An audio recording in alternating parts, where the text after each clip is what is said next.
Hello, everyone. On today's show, we have Pod and Review.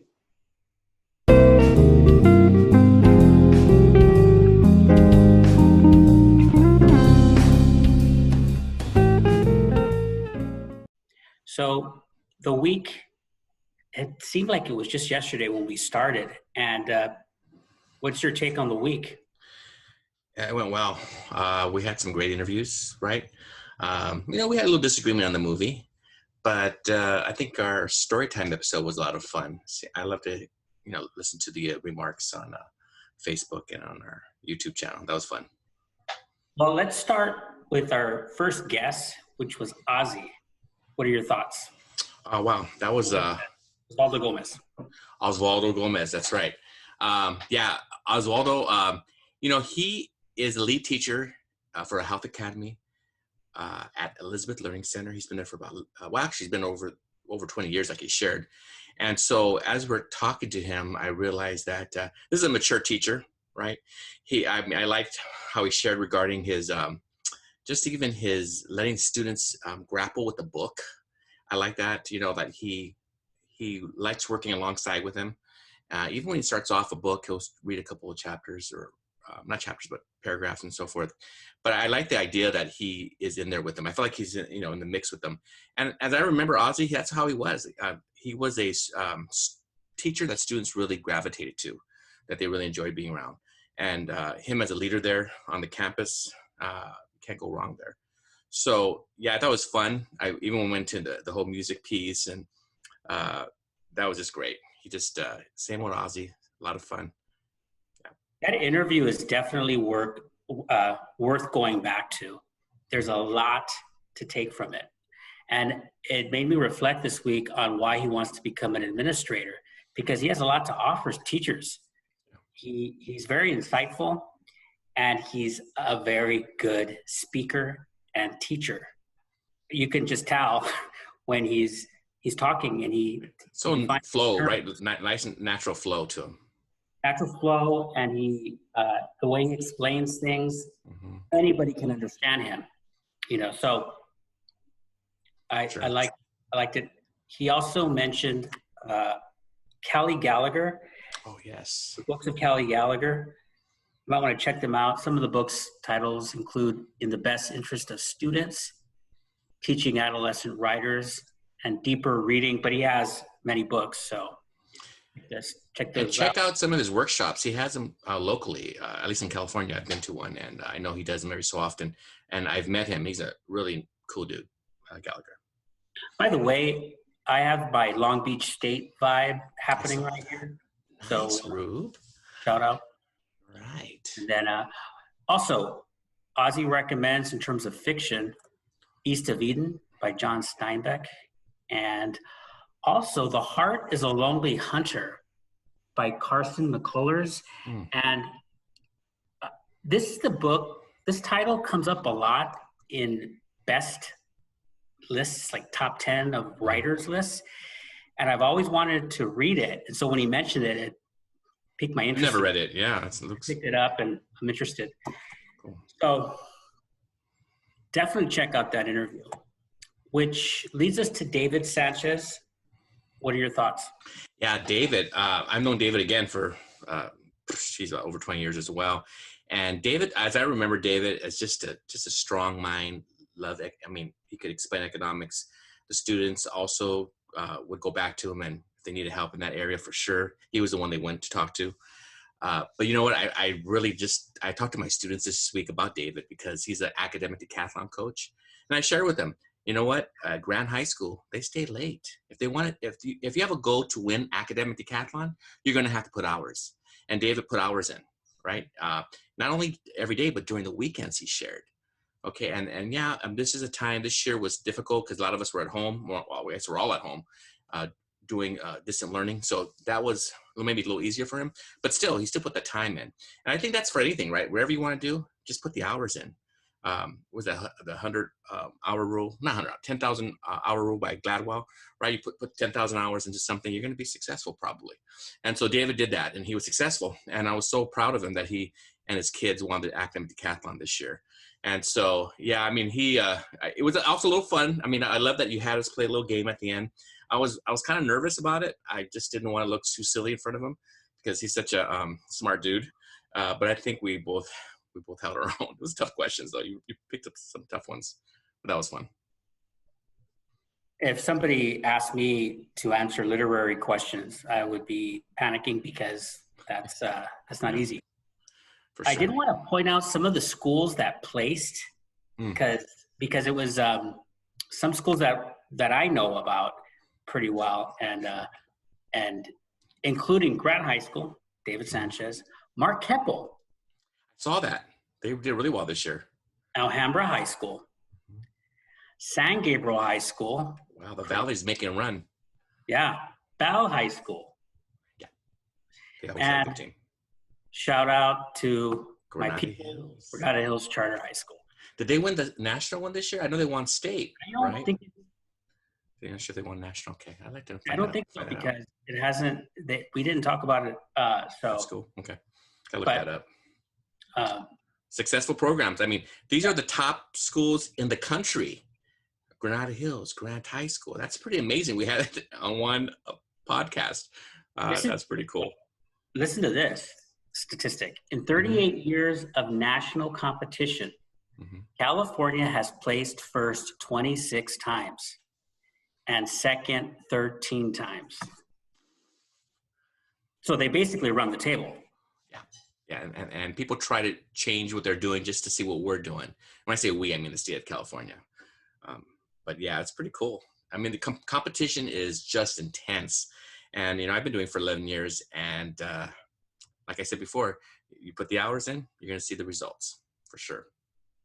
Yes. So, which leads us to story time. What are your thoughts? We were going to do something.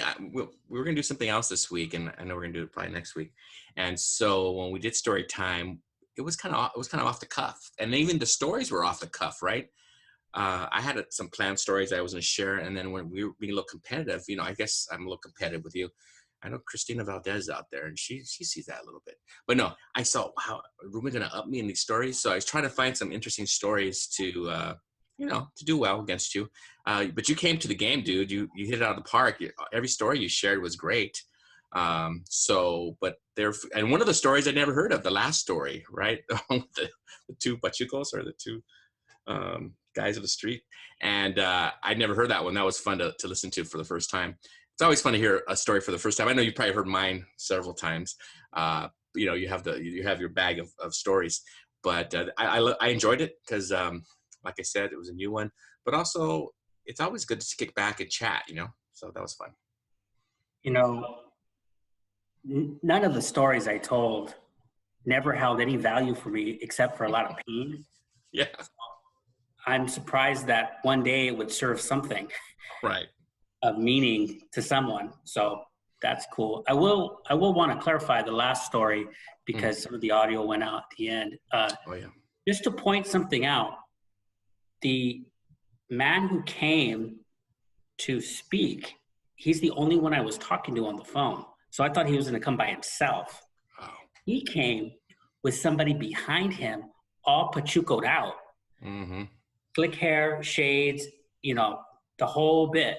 Right. And I was really disappointed because my students were watching this. And to me, Danny said to me, this is my right-hand man. This is my assistant to help me. Okay. And I immediately thought, no way, man, not looking like that. I didn't say it. I was very disappointed because my students are watching and they see this guy come in. No. And ironically, that was the whole message. You have to put everything off. And when he took his shades off, he also took, the big shirt, and he had the tie. And he says, you have to put it all away, even though the way you dressed. That was the point. And so I ran into that guy years later, and it was really odd for me. Yes. I have a mutual friend, and I didn't recognize him because, we've been working at SEA for so long. He was like 19 or 20. And then second, when I ran into him again, I didn't recognize him. But in talking, I realized who came into my class that day, who performed this bit. So, so I told him, good job. You fooled us. So finally, let's go to Remember the Titans. What are your thoughts on that? Well, I enjoyed the film.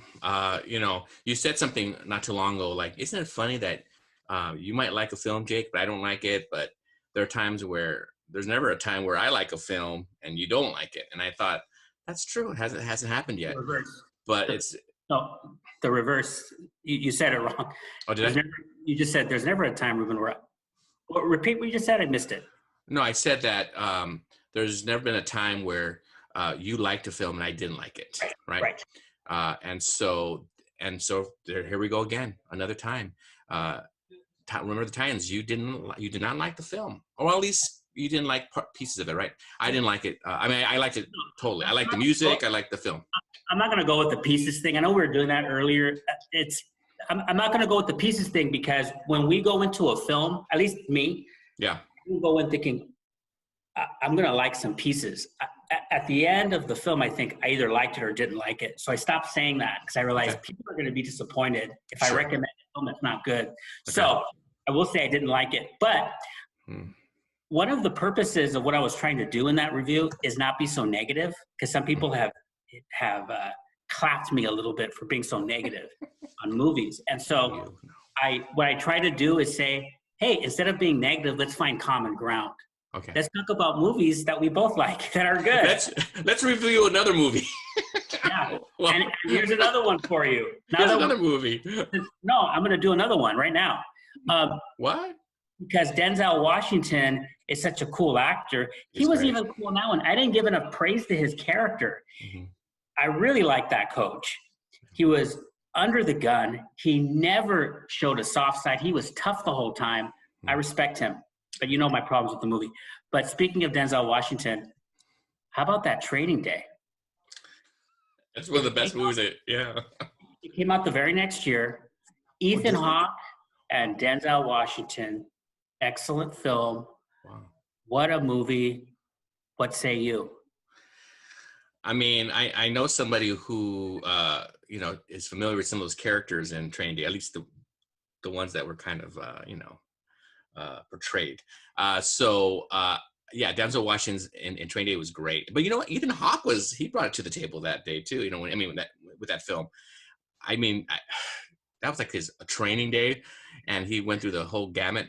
But yeah, that's a great film. I mean, I could see that now that you're mentioning, I want to see it tonight. I'm probably going to end this podcast, and watch that film again. Ethan Hawke played a character that was kind of a second fiddle. Mm-hmm. And some people might look at that and say, well, he wasn't so good. It's Denzel Washington. But you have to work, and you have to humble yourself as an actor. I'm not saying, I'm just talking about them, not something I've experienced. I'm just saying these guys are showing something that they can do, that they can play alongside and support. Another actor that comes to mind is John Cazale in The Godfather, because it's an actor that kind of plays the right part to support the whole film. And sometimes you won't be the star, but what you're doing is subtle, but it's very good. It's very important to the success of the film. Yeah, for sure. So, yeah, good film. It's funny. I didn't know we were going to do a review today. That's great. We kind of hit. Because I'm trying to be positive. I'm very depressed. Trying to be positive. You are positive. I'm very depressed about the next film we're going to have to review. So you're already going into it negative. Don't go into it that way. I'm trying to no, I'm saying. I'm not going in. I'm trying to be, hey, look at this good film. Look at that good film before I have to bring it. So what do you think, everybody? What did you think of the week? What stood out to you? What do you think? Is it a thumbs up? For the week or the movie? For the video. Oh, yeah. They can thumb it down or thumb it up. Not us. We've already reviewed it. Okay, I'm sorry. So like the video, and we'll see you next time, everybody. Goodbye.